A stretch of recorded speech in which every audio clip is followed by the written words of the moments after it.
اگر آپ کہتے ہیں یہی الصلاۃ ہے، نماز یہ الصلاۃ ہے، تو جو سب سے پہلا سوال اٹھتا ہے وہ سوال یہ ہے، غور سے سنیے گا، میں آپ کو چیلنج سے کہتا ہوں، آپ کسی بھی مولوی کے پاس چلے جائیں، کسی قسم کے ملاٹے کے پاس چلے جائیں، کسی بھی شخص کے پاس چلے جائیں جو نماز کو الصلاۃ کہتا ہے، ایک طرف جسے اذان کہتے ہیں اذان ہو رہی ہو، اور دوسری طرف آپ کے ساتھ کوئی ہندو ہو، کوئی عیسائی ہو، کوئی سکھ ہو، تو آپ کسی ملاٹے سے پوچھیں کہ مولوی صاحب، حضرت جی، شیخ صاحب، ملاٹا جی، یہ میرے ساتھ ہندو ہے، سکھ ہے، عیسائی ہے، اذان ہو گئی ہے، نماز کا ٹائم ہو گیا، کیا میں اس کو بھی نماز کے لیے لے جا سکتا ہوں، نماز پڑھنے کے لیے؟ تو آگے سے کہتے ہیں استغفر اللہ استغفر اللہ، تو کیا مسلمان ہی ہے؟ تجھے اتنا نہیں پتا کہ نماز کا حکم تو صرف مسلمان کے لیے ہے؟ یہ تو کافر ہے۔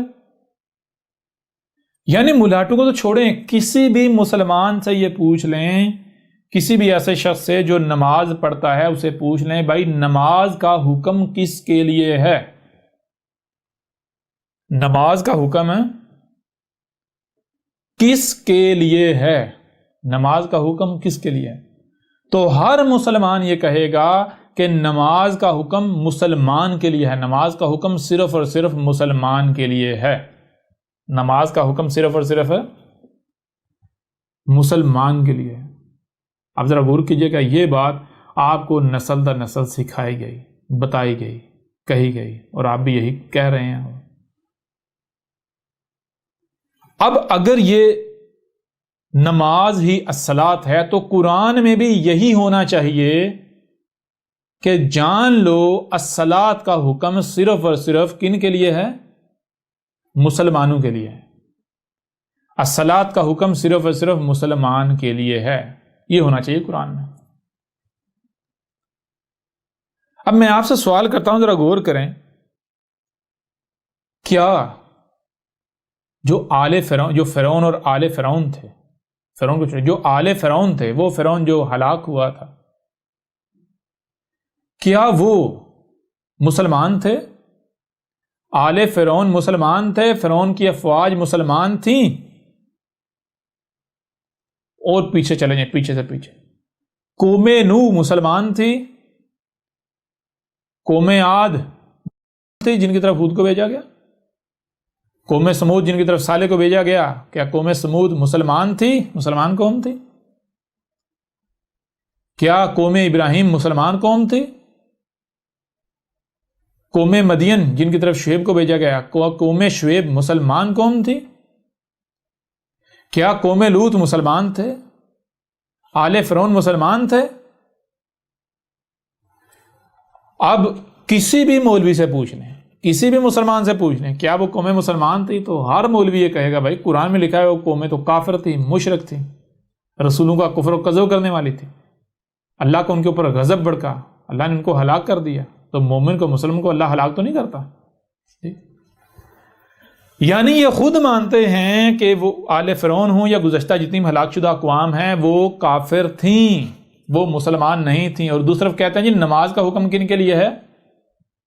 صرف مسلمان کے لیے۔ آپ اس قرآن کو اٹھا کر دیکھیں، قرآن کہہ رہا ہے ہم نے وہ جو گزشتہ ہلاک شدہ اقوام ہیں انہیں، وہ جو آل فرعون تھے، آل فرعون کو، نہ صرف آل فرعون کو بلکہ ان سے پہلے بھی جتنی اقوام ہلاک ہوئی، ہم نے ان اقوام کو صرف یہی کہا تھا کہ الصلاۃ قائم کرو، انہوں نے الصلاۃ قائم نہ کی جس وجہ سے وہ ہلاک ہو گئے۔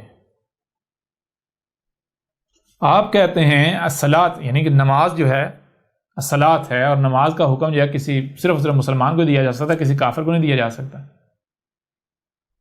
اگر آپ کی اس لاجک کو مان لیا جائے، یا تو آپ جھوٹے ہیں، یا تو آپ جھوٹے ہیں، نہیں بھی نماز کا حکم اگر نماز یا صلاۃ ہے پھر ہر ایک کے لیے ہے، مسلمانوں کے لیے بھی ہے، کافروں کے لیے بھی ہے، ہر ایک کے لیے ہے۔ اور اگر آپ کہتے ہیں نہیں جی نماز کا حکم، ہم سچے ہیں، نماز کا حکم جو ہے وہ صرف مسلمانوں کے لیے ہے، کافروں کے لیے نہیں ہے، تو پھر اس کا مطلب ہے قرآن جھوٹا ہے. اور اگر قرآن جھوٹا نہیں ہے، قرآن سچا ہے، تو پھر کیا ہے؟ تو پھر ایک ہی چیز سامنے آتی ہے، وہ یہ کہ جسے آپ الصلاۃ کہہ رہے ہیں، یہ جو نماز ہے یہ الصلاۃ ہے ہی نہیں.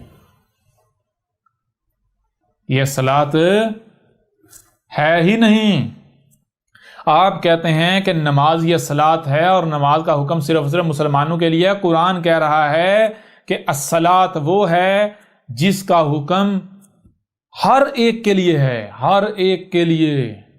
قرآن کہہ رہا ہے کہ وہ جو قومیں ہلاک ہوئی تھیں وہ ہلاک ہی اسی وجہ سے ہوئی تھیں کہ ہم نے انہیں کہا تھا الصلاۃ قائم کرو. انہوں نے الصلاۃ قائم نہیں کی تھی، جس وجہ سے وہ قومیں ہلاک ہو گئیں.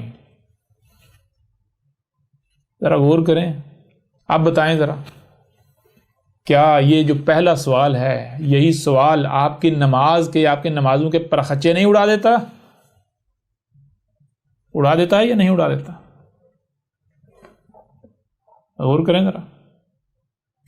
آپ کسی بھی مولوی سے پوچھ لیں، کسی مسلمان سے پوچھ لیں کہ بھائی نماز کا حکم کس کے لیے ہے، سب سے پہلے تو یہ پوچھیں بھائی الصلاۃ کیا کہیں گے؟ نماز کا حکم کس کے لیے ہے؟ جس صرف مسلمان کے لیے، کسی کافر کو تو نہیں حکم دے سکتے. نا استغفر اللہ استغفر اللہ. تو پوچھے اگر نماز یہ الصلاۃ ہے اور نماز کا حکم کسی کافر کو نہیں دیا جا سکتا، تو پھر ذرا قرآن اٹھا کر دیکھ. قرآن میں اللہ کہہ رہا ہے کہ جو آل فرعون تھے ہم نے انہیں کہا تھا الصلاۃ قائم کرو. قوم نوح کو کہا تھا الصلاۃ قائم کرو، قوم عاد کو کہا تھا الصلاۃ قائم کرو، قوم سمود کو کہا تھا الصلاۃ قائم کرو، قوم مدین کو کہا تھا الصلاۃ قائم کرو، قوم لوط کو کہا تھا الصلاۃ قائم کرو. جتنی بھی اقوام ہلاک ہوئی ہم نے انہیں کہا تھا الصلاۃ قائم کرو. انہوں نے الصلاۃ قائم نہیں کی اور وہ ہلاک ہوگی. تو بتا کیا وہ قومیں مسلمان تھیں؟ اگر وہ مسلمان نہیں تو خود کہتا وہ کافر، تو اللہ تو کافروں کو حکم دے رہا ہے، تو کہہ رہا ہے صرف مسلمانوں کے لیے. تو پھر نماز الصلاۃ تو نہ ہوئی. الصلاۃ وہ ہے جس کا حکم بلا تفریق ہر ایک کے لیے ہے. ٹھیک ہے جی، جس کا حکم بلا تفریق ہر ایک کے لیے ہے. اور قرآن میں یہ چیز دو ٹوک واضح کر دی گئی. پہلی بات، اس بنیاد پر جو آپ کی نماز ہے اس کا دجل و فریب چاک ہو جاتا ہے. آپ بڑھیں آگے. اگلا سوال نمبر 2.